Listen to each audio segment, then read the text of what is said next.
Ngayon ay gagawa tayo ng karak. Nalagyan ko na siya ng tubig at ito lalagyan ko siya ng 4 na pirasong Lipton dahil wala akong powder. At lalagyan din natin ng ginger powder. Pwede rin siya yung fresh ang ilagay mo.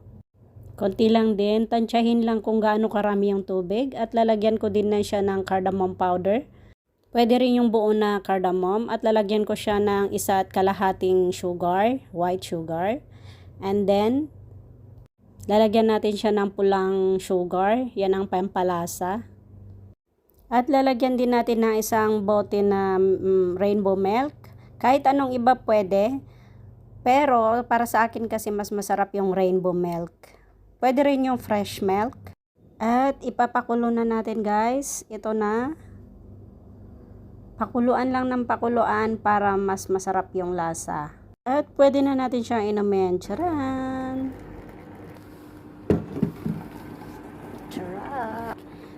Every morning, yan yung iniinom ng mga Arabo. Yan talaga, dapat talaga meron yan araw-araw. Parang sa atin, parang coffee. Every day, meron talaga yan.